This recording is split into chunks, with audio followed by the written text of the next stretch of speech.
तो भजन हो गया। तीसरी बात, कोई तुम्हें बुरा कहे सुनकर करो क्षमा। कोई अगर तुम्हें बुरा कह रहा है तो सुनकर के उसको क्षमा कर दो। कोई तुम्हें बुरा कहे सुनकर के करो क्षमा। पानी के स्वर संभाल लो, पानी के स्वर संभाल लो, हो गया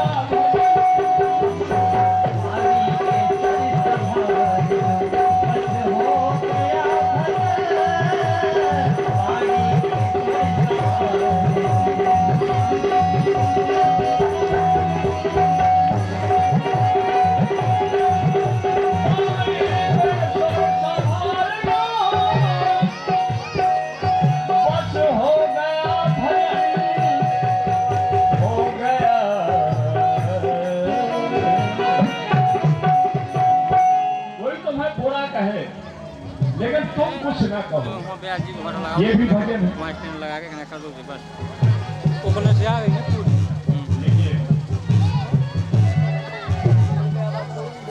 एक उंगली से अगर तुम किसी को बुरा कहते हो तो 3 उंगली तुम्हारी तरफ रहती है। ये क्या कहती है कि तुम उससे 3 हिस्सा बोलो कि बुरा जो देखन में चला अब बुरा न मिलिया कोई, और जब दिल खो जाए आपना तो मुझसा बुरा न कोई। लीजिए यही संभाल लो। भाई तुम्हें कोई वस्तु कोई दे रहा है, जैसे हम चश्मा ले लो, अगर तुम कह दो कि नहीं महाराज हमें नहीं चाहिए तो कहाँ जाएगा, हमारे पास रहेगा। इसी प्रकार तुम्हें कोई गाली दे रहा है, तुम कह दो भैया हमको ये नहीं चाहिए, वो गाली कहाँ जाएगी, उसी में घुसी रहेगी जो दे रहा है। अब तुमने उसकी गाली को सिर पे धर दिया उसके लक्ष्य तो 302 में चले गए, या मूल मानव जीवन तुम्हारा जेल का हुआ। नहीं तो पानी है, या अच्छी वाली भी वायुमंडल में चली गई, गाली भी वायुमंडल में चली गई, क्या फर्क पड़ता है। लेकिन नहीं, आवत गारी एक है उलटत हो ही अनेक, और कह रही नहीं उलटी तो रहे एक की। आने में तो एक गाली आती है, उसने एक दी, तुमने 2 दी, उसने 4 दी, उसने 10 दी, उसने 20 की गालियों का ढेर लगे। इसलिए सज्जनों लीजिए, अब कथा है रुक्मिणी जी का विवाह। भगवान कृष्ण काल यमन को मार के इसके बाद जाते हैं द्वारकापुरी। ये तो पीछा कर लेता है जरासंध, एक पहाड़ प्रवर्षण के पहाड़ में चढ़ जाते हैं भगवान, ये आग लगवा देता है पहाड़ में। कृष्ण बलराम वहां तो मारे जाएंगे, लेकिन भगवान इतने ऊंचे पहाड़ से, और वहां जहां द्वारका है वहां समुद्र में कूद पड़े, और वहां उस टापू में 48 कोस की टापू है, वो गुजरात में पड़ता है वो द्वारका। वहां जाकर के उन्होंने द्वारका निर्माण किया और वहां द्वारका के राजा बने। तब उनका नाम द्वारकाधीश पड़ा। बोलो द्वारकाधीश भगवान। लीजिए, द्वारका का निर्माण हुआ, विश्वकर्मा आए, विश्वकर्माओं ने इतनी बढ़िया सब मंदिर और धर्मशालाएं मकान विधिवत बना दिए, और जिसके लायक जो मकान था, जो जिस पोजीशन का था, सबको मकान वितरित कर दिए। और सारे जो है अरे अरे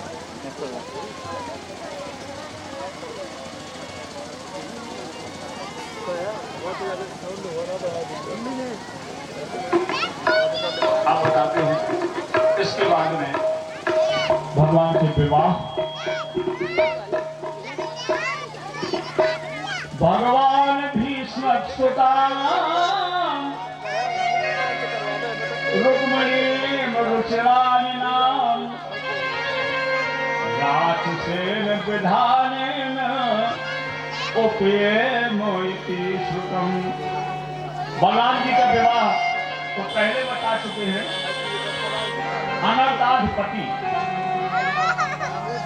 उनकी पुत्री रैवत राम का राजा था, उनकी पुत्री का नाम था देवती।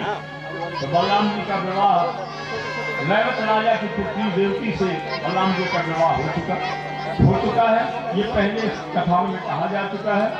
अब भरत वंशावतंश परीक्षित भगवान वासुदेव भी स्वयंवर में जाकर लक्ष्मी जी के अंश से विदर्भ देश में उत्पन्न हुई भीष्म की कन्या रुक्मिणी का विवाह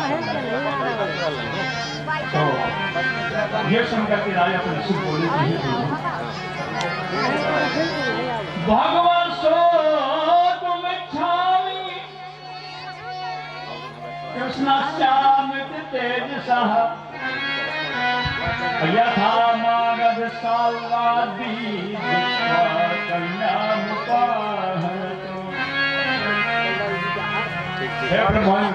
अब भगवान श्री कृष्ण की अत्यंत पवित्र कथा मनोहर समस्त लोगों के पापों का नाश करने वाली है। नित्य नवीन सूचना के साथ को जानने वाला ऐसा कौन पुरुष है जो ऐसी कथाएं सुनकर तृप्त हो? ऐसा कौन सा भागी मनुष्य जो भगवान की कथाएं सुनकर के तृप्त हो जाए? क्योंकि लिखा है राम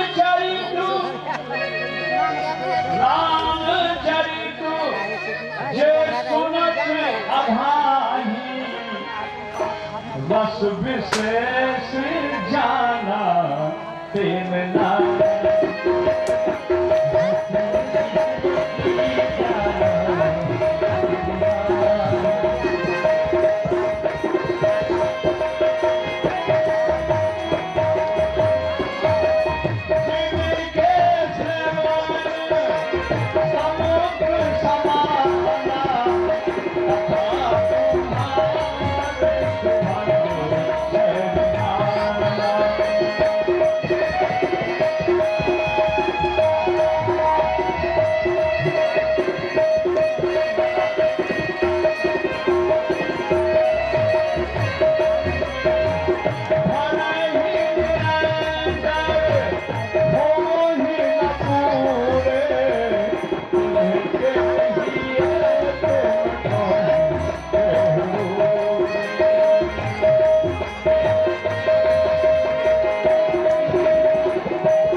ऐसा कौन सा व्यक्ति होगा जो भगवान की कथा सुनकर के थक जाए? क्योंकि रामचरित जो सुनत अघाई जो भगवान के चरित्र को सुनकर के आघा जाते हैं, इसके माने उन्होंने कथा का रस नहीं लिया। वाल्मीकि जी ने जो 14 स्थान भगवान के रहने के लिए बताए हैं, उनमें पहला स्थान ये बताया है कि जिनके श्रवण समुद्र समाना, जिनके कान समुद्र के समान है। अब भगवान की कथाएं नदियों के समान है। नदियां भरती रहती है समुद्र में, लेकिन समुद्र में कभी बाढ़ नहीं आती। इसी प्रकार जो अपने कान रूपी समुद्र से भगवान की नाना प्रकार की कथाएं रूपी नदियों से भरते रहते हैं, लेकिन कभी पूरे नहीं होते। उनका हृदय भी आपके रहने का एक फल है। यही कहा राजा परीक्षित ने,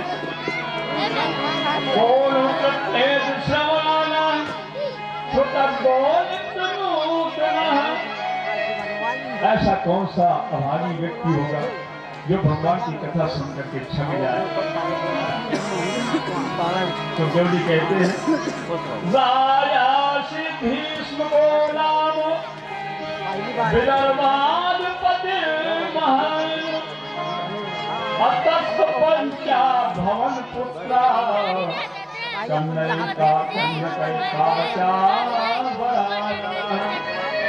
कन्नैका क्या बना रहे हैं?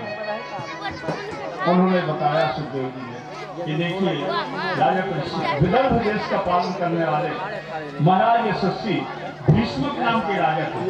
उनके 5 पुत्र थे और 1 पुत्री थी।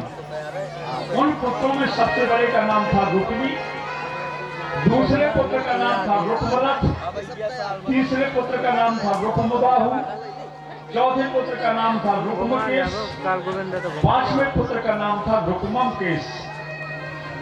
अब बच्ची का बिटिया का नाम था रुक्मिणी। माने रुक्मिणी जी के 5 भाई थे, लेकिन नाम कैसे बढ़िया थे? रुक्म, रुक्मेश, रुक्मकेश, रुक्मदत्त, रुक्मबाहु। और इधर नारद जी के मुख से भगवान श्री कृष्ण के बुरान वादों को सुन रखा था रुक्मिणी जी ने, इसलिए उन्होंने मन से भगवान कृष्ण का ही वर्णन कर दिया था। देखिए ये हमारे भारत की नारियों की संस्कृति है कि मन से जिसका वर्णन कर लिया उसी के साथ विवाह किया। पूरी भाषा से चलाता है। हमारे भारत की नारियों की संस्कृति विवेकानंद जी ने कहा था वहां अमेरिका वालों ने कहा कि तुम्हारे भारत की औरतें तो पर्दे में रहती है, हमारे अमेरिका की औरतें तो चंद्रलोक जा चुकी है। तब विवेकानंद ने कहा था अगर तुम्हारे देश की नारी चंद्रलोक जा सकती है तो मेरे देश की नारी जमलोक जा सकती है और वापस आ सकती है, जबकि जमलोक से कोई नहीं आता। लेकिन सावित्री जमलोक से भी पति के प्राण लेकर के आ और कहा विवेकानंद ने तुम्हारे देश की नारी चीनी मिट्टी की प्याले की तरह और मेरे भारत की नारी मिट्टी की प्याले की तरह। चीनी मिट्टी के प्याले कब से सभी कोई चाय पी लेता है, लेकिन मिट्टी के प्याले से एक ही ओठों से लगना पसंद करता है और टूटना पसंद करता है, पर दूसरे के ओठों से लगना पसंद नहीं करता। तुम्हारे यहाँ तो कहो एक दिन में 4 पतियों का वर्णन कर ले तुम्हारे यहाँ की औरत। एक कथा थी, एक तो राजा था और रानी थी, दोनों जो है व्रत रहा करते थे। तो रानी ने तो सही सलामत व्रत रखा, राजा का व्रत टूट गया और जब दोनों की मौत हुई तो रानी बनी राजकन्या और राजा बना हाथी। और उसी राजा के यहाँ वो हाथी के रूप में था और वो राजकन्या उसकी रानी पहले जन्म की वो कन्या के रूप में था। वो जानती थी लड़की कि मेरे पहले जन्म के पति हाथी। जब कन्या विवाह की स्वयंवर हुआ तो सभी राजाओं के पुत्र वहां बैठे, जयमाला लेकर के निकली लड़की।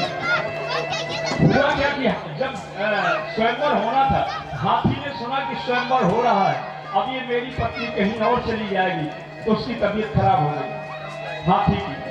तो हाथियों ने राजा से कहा कि महाराज हाथी की तबीयत खराब है, बहुत इलाज किया पर कहे तो ठीक है। तब राजा की कन्या ने कहा पिताजी मैं भी देख लूँ। बोले तुम जागती हो क्या? बोले शायद। गई कान में कहा कि क्यों मान रहे हो? तो बोले अब तुम दूसरी जगह जा रही हो इसलिए मेरा मरना ही अच्छा। कन्या ने कह दिया तुम चिंता न करो, मैं तुम्हें छोड़ के कहीं भी नहीं जाऊंगी। ले हाथी ठीक हो गए। हाथियों ने कहा महाराज इस लड़की ने कोई ऐसा मंत्र फूंक दिया है तो तुरंत ठीक हो गया। तो हुआ स्वयंवर, लड़की जयमाला लेकर के निकली, उसने जाके हाथी के गले में डाल दी। राजा बड़ा लज्जित हो गया, सिर नीचा कर दिया। तमाम सब लोग हंसने लगे कि कैसी पागल बिटिया है, इतने राजवंशियों को छोड़ करके इसने हाथी के गले में जयमाला डाल। राजा ने भी कहा बिटिया तुम पागल हो गए, इतने बड़े बड़े राजकुमार बैठे हैं, जो तुम्हें पसंद हो गया गले में डाल दो। चलो कोई बात नहीं, एक बार लेके जाओ। जयमाला दिया, फिर दोबारा भी लड़की ने जयमाला पति हाथी के गले में डाल दिया। राजा ने कहा कि ये कौन सा तमाशा है? लड़की ने कहा पिताजी ये मेरा पहले जन्म का पति है और मेरे चाहे 1000 जन्म हो जाए यही मेरा पति है और दूसरा पति वालों नहीं कर सकता। ये है हमारे भारत की संस्कृति। यही पार्वती जी ने कहा था कि जन्म कोट लगन हमारी। पार्वती जी ने कहा सप्तऋषियों से कि आप एक जन्म की बात करते हैं, मेरे 1000 जन्म हो जाए लेकिन मैं फरण करूंगी तो भगवान शंकर का, नहीं तो कुमारी बनी रहूंगी। जन्म कोट लगे नगर हमारी, परम शंभु नत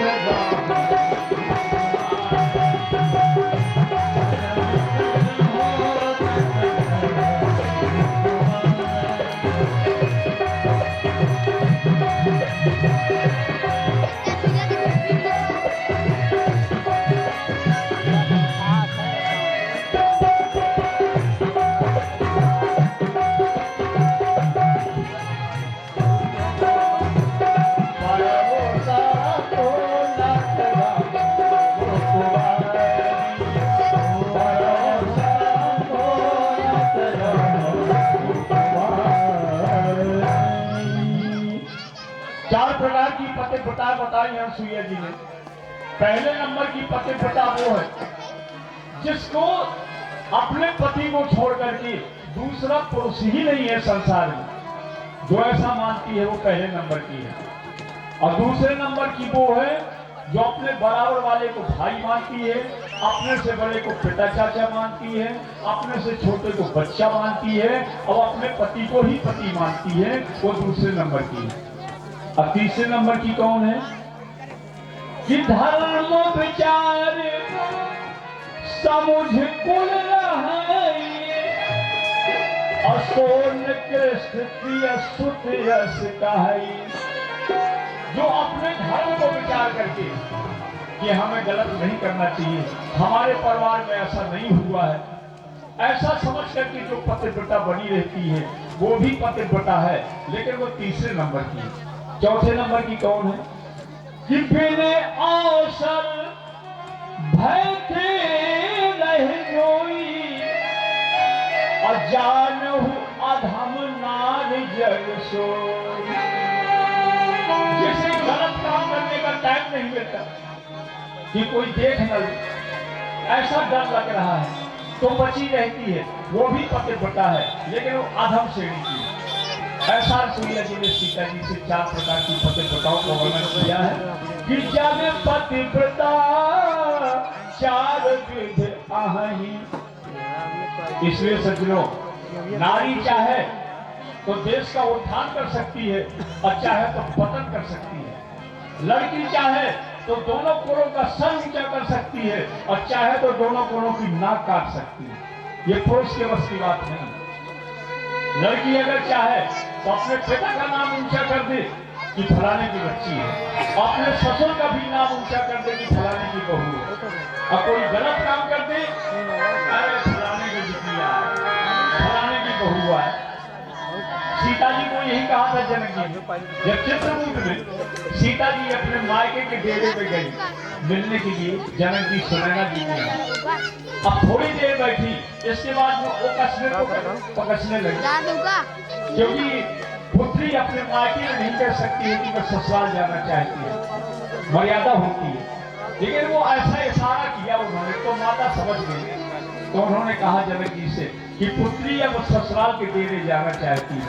तब जनक जी ने ये बात कहा था क्या कि पुत्री पवित्र, पुत्री पवित्र किए कुल दो, हे पुत्री तुमने दोनों कुलों को पवित्र कर। तो ये है, देखो महिलाओं बहुत बड़ी संख्या में भी तुम लोग आती हो, ये खास तौर से मैं तुम्हारे लिए ही बोल रहा हूँ। तुम्हारा जैसा धर्म किसका होगा? कितना सरल धर्म है तुम्हारा। तुम्हारा धर्म और शूद्रों का धर्म, दोनों के धर्म इतने सरल है। तुम्हारा धर्म इतना सरल है कि तुम्हें अपने भगवान को ढूंढने की आवश्यकता ही नहीं है। हमारे भगवान को तो बद्रीनारायण में ढूंढे की, केदारनाथ में की, गंगा सागर में, कहा जा चित्रकूट में या इलाहाबाद। तुम्हारा भगवान तो बढ़िया दिन भर कमा कमा के तुम्हें खिला रहा है और सब वहीं से कपड़े लगते भी खरीद के ला रहा है ना। तुमने आदेश कर दिया सुंदरकन्याओं का बोझ लाद के आ रहा है, तुमने कह दिया तो बोझी लाद के फंसाने जा रहा है। कितना अच्छा भगवान है तुम। अब प्रसन्न किए होगी तो और जी और देगा, है ना। कितना चाबी स्वामी जी कहा नहीं था कि तुम्हें डिग्री भी तो ना पढ़े लिखे प्राप्त है। जिसका पति मास्टर होता है उसकी पत्नी को लोग मास्टर कहने लगते हैं, चाहे भी घर न पढ़े हो। जिसका पति डॉक्टर होता है उसकी पत्नी को लोग डॉक्टर कहने लगते हैं, चाहे कुछ ना पढ़े। तो भाई डिग्री भी प्राप्त है, लेकिन भाइयों तुम लोग ज्यादा अहंकार न पाल लेना कि पंडित जी सब कुछ महिलाओं के लिए कह रहे हैं। तुम्हारे लिए भी महिला ग्रह लक्ष्मी, जिस घर की ग्रह लक्ष्मी के आंसू आते रहेंगे दुख से, इस बात की गारंटी है उस घर में कभी पूज नहीं सकता। ऐसा नहीं कि तुम दारू फूस के आ जाओ होते हुए है क्या बना है, तो कहां तक तुम्हें भगवान मानती रहेगी वो, तो तुम्हारा भी तो कुछ फर्ज बनता है। लीजिए रुक्मिणी जी ने प्रतिज्ञा कर ली अपने मन से कि मैं कृष्ण का ही वरण करूंगी, लेकिन वो जो रुक्मी था बड़ा भाई, वो कृष्ण के साथ विवाह नहीं करना चाहता था, वो शिशुपाल के साथ विवाह करना चाहता था। अब वो बड़ा भाई है तो उसकी चलती थी, उसने टीका भी भिजवा दिया, लगन भी भिजवा दिया उसके यहाँ, शिशुपाल के यहाँ। अब वो बारात सजा करके भी आना था उसको। अब रुक्मिणी जी ने सोचा कि ज्यादा टाइम नहीं है, अब मेरे स्वामी तो बहुत दूर है द्वारका, यहाँ से एक ब्राह्मण को बुलाया। अब ब्राह्मण से कहा कि महाराज जी तुम्हें मेरा पत्र ले जाकर के मेरे स्वामी कन्हैया को दे दो।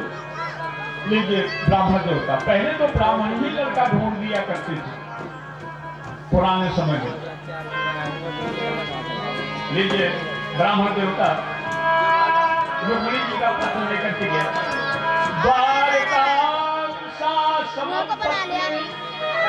प्रतिहारै प्रवेशितः अपश्यदात्यं पुरुष मासीनं कांचनासु। ब्राह्मण देवता जब द्वारका पहुंचे तो भगवान ने सिंहासन पर बिठा के जैसे कोई अपने देवता की पूजा करता है, इस प्रकार उन्होंने ब्राह्मण देवता की पूजा की और कहा। जब ब्राह्मण भोजन कर चुके, मार्ग की थकावट दूर हो गई, तब सत्पुरुष की गति भगवान श्री कृष्ण ने उनके निकट आकर के उनके चरण अपने हाथों से दबाने लगे। आजकल चरण दबाने में बड़ी शर्म आती है लोगों को। भगवान जो है ब्राह्मण देवता के चरण दबाते